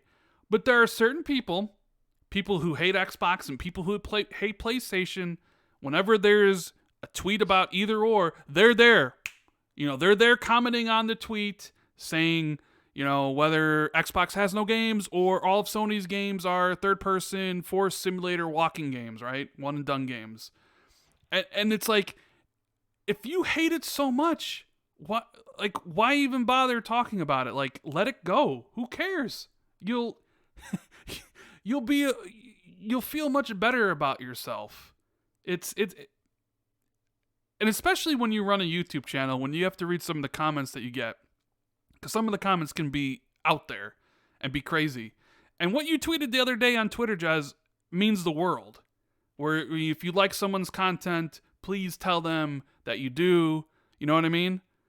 You put that tweet out there. Because it actually does. I've gotten a lot of messages recently like, Rand, I really enjoy the content that you make and your opinions on stuff. And honestly, that means the world to me. Because sometimes when you wade into the cesspool that is known as social media, you just get bombarded by all the negative things about it. Oh, you suck. This sucks. I hate you. Etc., etc., etc. And it just kind of piles upon everything that, like when someone actually takes the time out of the day, be like, hey, I really enjoy what you did. It honestly means a lot. Like, I agree. And there was a couple guys who sent me some tweets earlier when I wasn't feeling well that literally made my day. I was like, hey, like, people like what I'm doing. It's a great feeling, It makes you excited to do what you do, right? Yeah, it makes us like, oh, I am doing something good. Like, I'm never gonna have 1 million subscribers and have hundreds of thousands of people watching my content or whatever. My man. No, that's never gonna happen. I believe in you. But Do you think Rand will get to 1 million subscribers if he keeps on grinding? No, it'd take forever. But it honestly means a lot. Like, I know Salty, he creates content, and I'm sure there's a bunch of other content creators in here, the podcast that listen. You know, I'm friends with Colt. Colt makes incredible videos. His last video, he spent 10 hours on. 10 hours of his personal time perfecting. You know what I mean? And I tell him all the time, like, Colt, I appreciate your videos, dude. Like, I appreciate the fact that you work on those videos so hard and you know, edit it. Like, I love what you do. You know? So it's like, it means a lot. And so in this world where everything is just cancel culture and outrage, when you see the Ooblets dev get attacked, and it's like, dude, and then you look at the type of game it is, this like super colorful game. It's like, were those people even cared about the game 2 seconds before it was announced for the Epic Store? You know what I mean? Like, I don't know, man. Like, negativity rules. It like rules YouTube. It rules social media. Nobody takes the time out of their day to, you know, say like, hey, I appreciate you. I appreciate you being here. You know what I mean? Like, I appreciate everybody who's here listening. I know some of you disagree with what we're talking about, and that's great as long as you keep it respectful. I appreciate constructive criticism. Like, I know everyone's not going to have the same opinion as me about certain subjects. That's fine. You know? That's what life is all about. But as long as it's a respectful thing and we can have a discourse about it, I'm all for it. You know, don't come in here and tell me like I'm a pathetic piece of garbage because I like Xbox. That's not going to fly, and I'll ban you right away out of it. And then it makes me think less of you because you searched out me and then told me something I like is trash because you don't like it.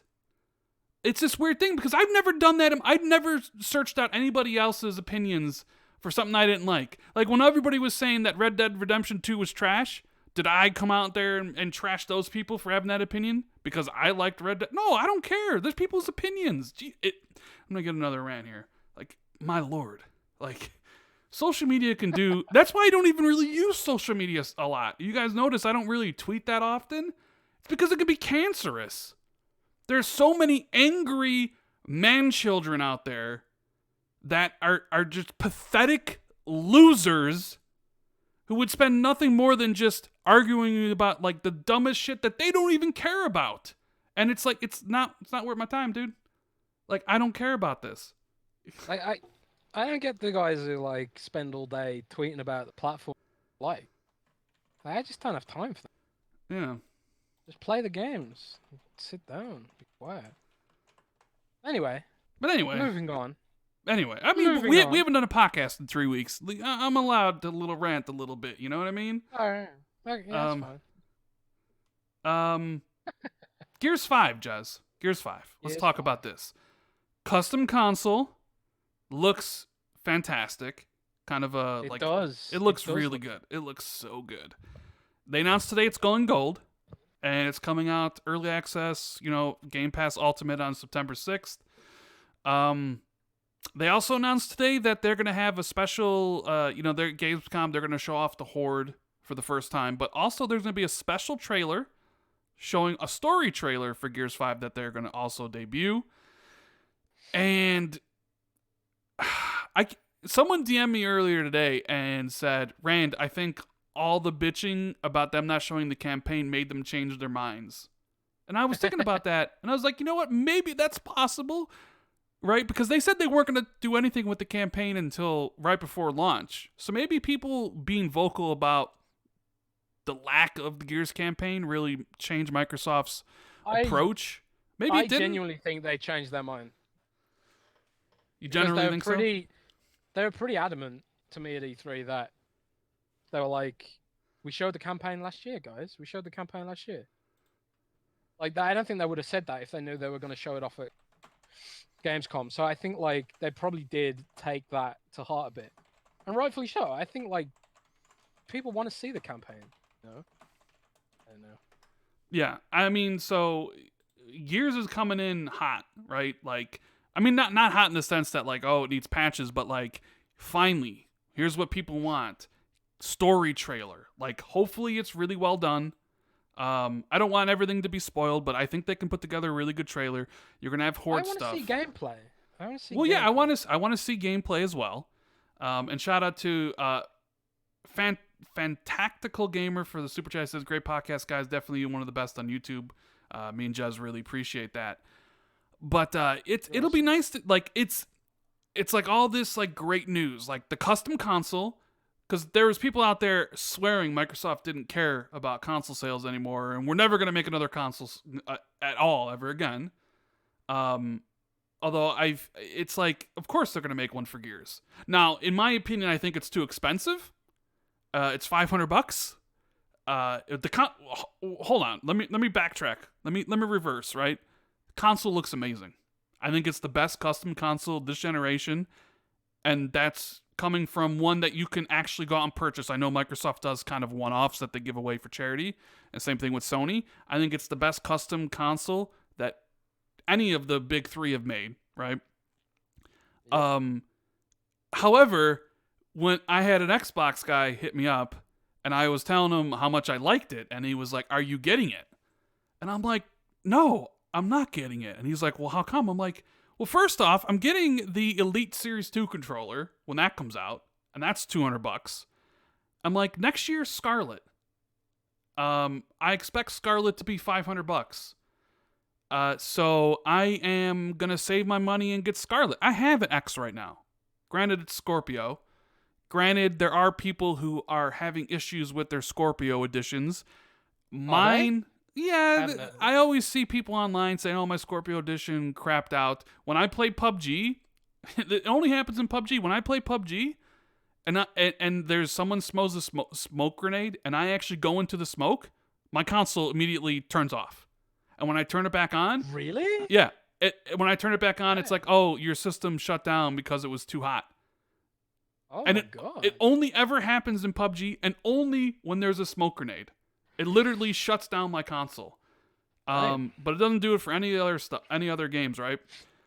So as much as I would want the Gears console, I look at that and I'm like, well, number one, I'm not that big of a Gears fan. Like, I'm way bigger Halo. I love Halo. Would I get a Halo console? Maybe. But to me, I've never been much of a custom console guy. Like, I only just need the console. It's like I never bought special editions of video games because I only want the video game. I don't care about all this extras that came with it, right? So it's awesome, but also I think, what is it? We're a year from Scarlet. The system's $500. It's like, man, that's really expensive. I think that's only really going to sell to the super hardcore. But for anybody that's really looking forward to it, I'm glad you get it because it's definitely a looker. But it's just nice seeing to hear Gears in the news again. Like, the custom console everybody seems to like. Here's the Gamescom news. We're showing off Horde. We're showing off a new story trailer. The game's gold. The game's coming out in less than a month. Aaron Greenberg's confirmed that there's going to be a TV trailer and all that stuff. So it's like, all right, finally. It seems like the marketing starting to kick in a little bit because I was getting a little bit worried because it seemed like everything surrounding Gears has been a little bit negative since the launch or since E3. Would you agree? Mm-hmm. But now it seems to be swinging back on the upside. They just kind of need to keep that momentum and then launch the game. Now, I did see my man Kits Move start almost a riot on Twitter where he said he thought the Gears campaign was only going to be 6 hours long. And people were like, "Whoa, that's way too short." But I mean, Kits Move has a way with words on Twitter, and he gets people in their feelings all the time. And I don't think Gears. Look, they've been on the record talking about how it's the biggest campaign they've ever built. Does that necessarily equate to the longest? No, but most of the Gears games, Gears 1, 2, 3, and 4, are all a similar length. You're talking about maybe like 10 hours, give or take. That's what I expect for Gears 5. I expect about a 10-hour experience. Of course, depending on the difficulty you're playing on. If you're playing on Insane, it's probably going to be a little bit longer. But more so than like the length of the campaign, I just want it to be freaking amazing. I want it to like switch up the formula a little bit. I don't want it to be like the tactical corridor shooter that it's always been. I want some changes to it. But that's just me, and that's like what I want from it. What are your thoughts about all this stuff? I want to see gameplay features. Ultimately, what I love Gears 4. I absolutely love. Played through my brother. Played tons of Horde mode. I loved it. However, what I do want to see is the franchise evolve. I want to see the franchise evolve in ways that take it beyond that sort of linear corridor chest high wall shooter that it's known for. I want to see how the franchise evolves. I want to see how the campaign evolves. I want to see new mechanics, new features. I want to see something fresh, you know? And I also want to see, I'm desperate to see what they're going to do with Horde mode as well, you know? That's pretty much it. I just want to see more. I want to see what's going on. You just want to see what's happening, huh? I just want to see the things, yo. All the things. Yeah, and it looks like it's all going to go down at Gamescom. Yeah, well, speaking of Gamescom, let's talk a little bit about it. What do you expect Xbox to show at Gamescom? What do you expect inside Xbox to show? I know there's been people out there like hoping for a new game reveal, like oh, Fable's gonna come. Like, do you think Microsoft is going to like? What do you expect from Gamescom this year? I don't know. I mean, they kind of said like there's going to be no announcements from Xbox Game Studios, but like that could be big and small. I don't know. I kind of don't want to get my hopes up. Like, one of the things they tend to like see Europe as the country of strategy games. So maybe we could see a little bit of Gears Tactics. Maybe we could see a little bit of Age of Empires 4. Might be too early for both still. They might just not want to spend that much time promoting announcements at Gamescom. There might be, I think, like studio acquisition might be possible, because like if there is a studio acquisition in the mix right now, they wouldn't be able to wait all the way through to next year to E3 to announce it. So they might as well do it now, if there's one in the vicinity, time-wise. I'm not expecting anything particularly massive. What do you think? Are you expecting anything big? No, but there's something breaking news that I just saw that I wanted to share. Oh? And yeah, this isn't good, Jez. This isn't a good thing. Oh no. Walmart is halting all game sales following I just saw this article in IGN come across my timeline. They're halting game sales, yes. but not gun sales? Yep, they're halting game sales. Insane? So apparently a Twitter user tweeted IGN and said that yo, they aren't even selling games at Walmart anymore. And in this article, IGN reached out to Walmart for confirmation and received this response from Lee Mia Jenkins, Director of National Media Relations, and I quote, "We've taken this action out of respect for the incidents of the past week, and it does not reflect a long-term change in our video game assortment. We are focused on assisting our associates and their families as well as supporting the community as we continue a thoughtful and thorough review of our policies." And our statement stands company-wide. So apparently, in the short term, it looks like Walmart is not selling video games. So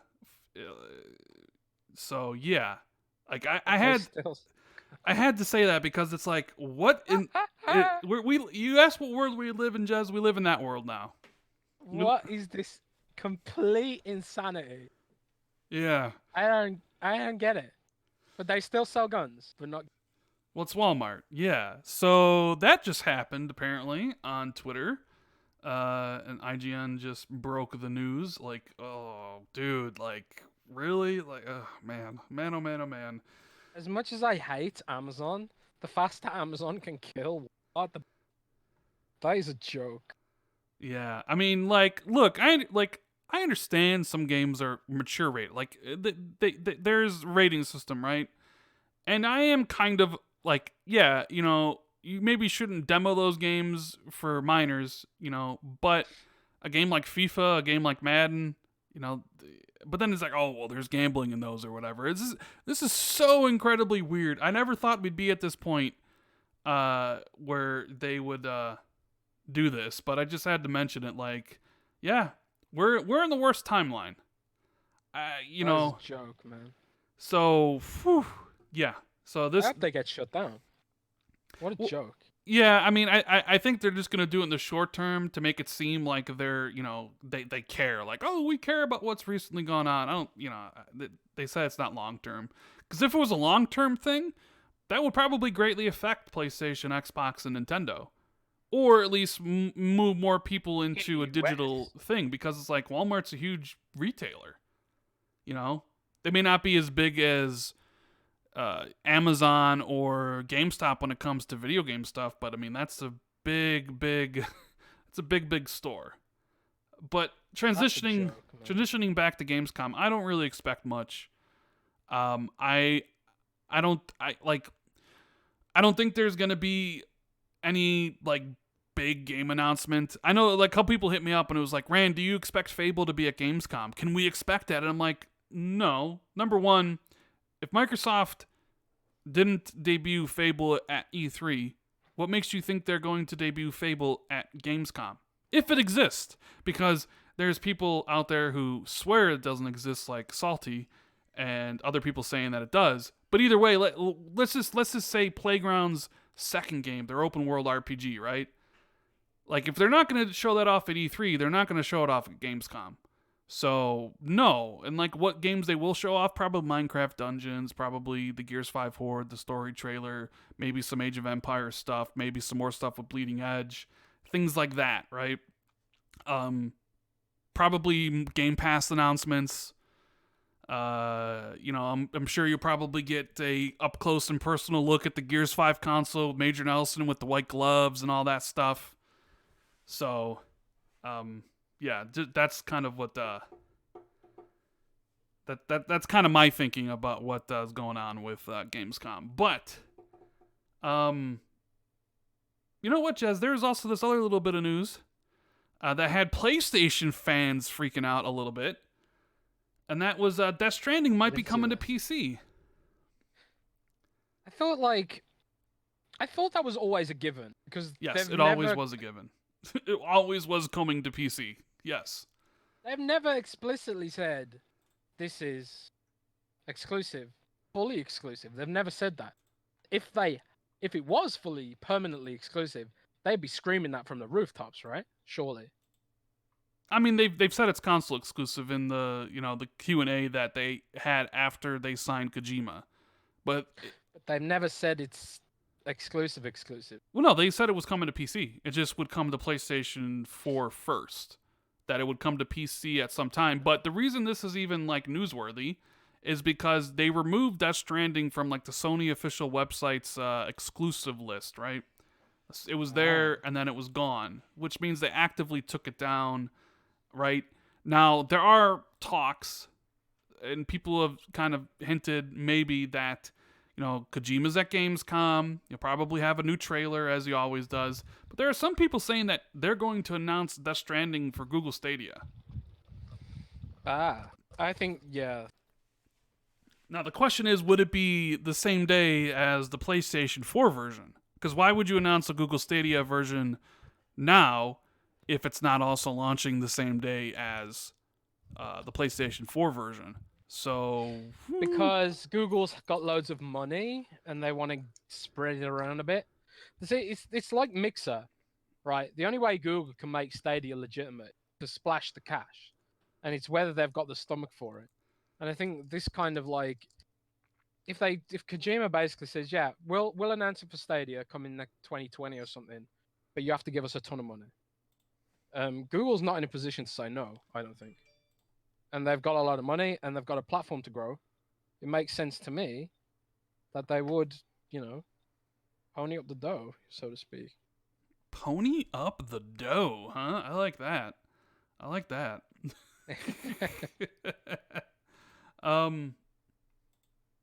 Yeah, so I mean, I don't be surprised whenever they do announce it for PC. Now, will it happen at Gamescom? Will it launch the same day as the PlayStation 4 version? I doubt it. I can't imagine Sony pumping that much money into the game to also have it come out the same day on PC. I think it'll be sometimes later, but it would be very interesting if it was like also on Google Stadia the same day. That would potentially be big for Google. That would be a big title, and I wonder how many people would be like, you know what? I want to play that game at 60 frames on Google Stadia instead of 30 frames which we assume it's going to be on the PlayStation 4 Pro or whatever. That'd be interesting. And I wonder how a lot of people would react if that happened. Kojima does like his 60 frames though. Yeah, Metal Gear Solid 5 was 60 frames, right? Yes. In that big open world. Yes, Yeah. I mean, personally, I'm excited for Death Stranding. I can't wait to play it, but it's gonna be, yeah. We'll see what happens at Gamescom. Speaking of PlayStation, just want to mention like they announced that they sold 100 million PlayStation 4s, faster than the PlayStation 2 did. They announced that they sold like 1 billion games, and a whole bunch of other statistics. And yeah, I mean, kudos to them. I mean, I got my PlayStation. I played a lot of their exclusive games on there. It's a great system with some great games that people enjoy, and it just so happened to be, you know, I think a lot of Sony's successes were built on Microsoft's own failures this generation. So some of them, yeah. A lot of them, like, which we've kind of like beaten to death before. So, yeah, that's the PlayStation stuff. Playground and Obsidian, they tweeted out recently that they're not crunch studios. I know it's a big topic lately in the video game circles is crunch. You know, when you got articles going on about Naughty Dog and crunch and Rockstar and crunch and, you know, Treyarch and crunch. Playground and Obsidian, you're like, yeah, we don't have that. We don't like that culture. And you know, I think that's great. But that goes with like also needing to meet deadlines. Like there has to be a new Call of Duty this year, so you have to crunch because this game needs to come out. Like Activision needs Call of Duty every single year. With Microsoft, like we said, I mentioned earlier, like there's probably no Forza Motorsport 8 this year or next year, which means, you know, they're giving the team time to finish it, and whenever it's finished, it's finished, so you don't have to crunch with the studio. And, you know, Playground's like, yeah, we're building these studios, and we're not forcing anybody to work all those hours. Which is great. Like, you know, what else really to say about that? So, I don't know, Jez, did we pretty much cover everything you wanted to talk about? I think so. I think we cut through everything. You want to answer some questions before we get out of here? No massive controversy. Yeah. Other than that, again. Well, let's answer some questions. Let's get some questions. So yeah, drop us some questions. Yeah, drop us some questions in chat. You know, if you enjoyed the podcast, make sure you hit the like button, subscribe. Check it out on iTunes and Google Play if you're listening to this later. Link is always in the description of the, you know, the podcast itself. Yeah, we're sorry that we missed the last 2 weeks. Last week was entirely my fault. But yeah, you know, I mean, we're sorry if there's any audio quality issues. I was kind of like learning this OBS Discord thing on the fly. I think it may be been a little rough at the beginning, but I think I got it kind of sort of figured out there towards, you know, the middle. So hopefully everything kind of sounds good, and we'll kind of spice up what the, you know, background looks like, since a lot of people do watch this live on YouTube. So I appreciate everybody, you know, sticking through the ups and downs and the technical hiccups and stuff like that. So Gunstar wants to know, lamb or pork, Jez? Ooh, lamb or pork? Depends. I actually had a cordon bleu the other day because it had my name on it, which is pork stuffed with cheese and cooked in breadcrumbs, and it was very nice. So on that basis, I'm gonna say pork. Okay, pork. I'll take pork too. Hans Olo wants to know, will Death Stranding ever come to Xbox? No. No. No, it will never come to Xbox. P Diddy Pop Diddy Puff. Why hasn't State of Decay made a mode to compete directly with PUBG? Seems obvious. Battle Royale. The gunplay is nowhere near where it needs to be for competitive shooting. To be quite honest, fighting NPCs with guns is a pain in State of Decay. So the engine just is nowhere near where it needs to be for that to happen. I think maybe they would do PvP for the next game. It makes sense, right? Maybe like you have different people trying to survive in a shared world. It makes total sense. But I don't know if Undead Labs has the technical capability, the technical prowess, and the technical knowledge to actually pull that off. I want to be wrong, but I also don't think I'm wrong. So there's that. Yeah. What do you think, Rand? I just don't think the game is up to par to be a battle royale game. Like, to be honest with No. you, maybe in the future, where like Matt Booty said they want it to be a bigger franchise, AAA, maybe. Yeah, I mean, maybe. but no, not the game the way it currently is built. Um, let's see, iPhone or Android? Kind of off topic, but I know Rand got an iPhone. How do you like it? Yeah, I like the iPhone. I got an XR. Definitely better than the Android I did have, although that was years old. So yeah, iPhone for me. What about you, Jez? Uh, iPhone is a joke, and I feel Ooh, badly. Thinks that it's good. No, I'm joking. I prefer Android because I like customization. I want my accent color to match on my PC, my Xbox, and my phone. And Samsung Galaxy lets you customize everything on their phones, the colors, the shapes, and I like that. I will spend literally hours tweaking the way my phone looks, and I enjoy that. And I also enjoy like your phone, which lets you text off your Windows PC through your Android phone, and that's never going to be on iPhone because Apple locks down their devices. So for me, Android is the only option forever, and I would never even consider an iPhone because Apple sucks. right. Tommy J wants to know when are you gonna Sorry, play man. Horizon. Probably whenever I have time. Definitely before the PS5 comes out. Like, we got a bunch of big games hitting here at the end of the month, and then it's the holiday season. So at some point, yeah, I'll definitely go back and play through Horizon Zero Dawn. Let's see. Yeah, you know what? I think. Salty wants to know, how do you like your steak cooked? I'm like me. I'm a medium rare guy. I like it rare, baby. He likes Give it me rare. blood. I like it Give me medium blood. rare. Pink, not If the bloody. meat's Yeah, still yeah, I agree if the with. meat's still if the meat's still twitching, that's how I like. But and someone asked if I'm from the UK. Yes, I am. But I don't live in the UK. I live in Germany. So there's that. Yeah. Did you So, see the new the Galaxy 10 phone round? no, I did not. I don't really look at phones very much, to be honest with you, Jez. Hmm. I like phones. Like, I don't. Phones are just kind of a thing. Like, it's just like, yeah, you need one. I don't really look at like, oh my god, the new Samsung or the new iPhone. I don't really care, like, for that stuff. So I just love tech, you know, like I wanted to be a tech blogger, not a game blogger. But I was the only tech blogger that actually games, so that's how I ended up doing games blogging. I love phones, man. I love like that. Satya Nadella was on stage for the new Galaxy reveal, which was a surprise. So Hmm. like the new Android phones come baked with Microsoft apps. So that's kind of like the new Windows phone, right? Interesting. But anyways, I think that's Interesting. gonna be it for the return episode of Xbox Two. I know we had like 350, 60 people tune in. We appreciate each and every one of you. If you haven't already liked the show, make sure you hit the like button, subscribe to the channel, follow Jez on Twitter. The link's in the description.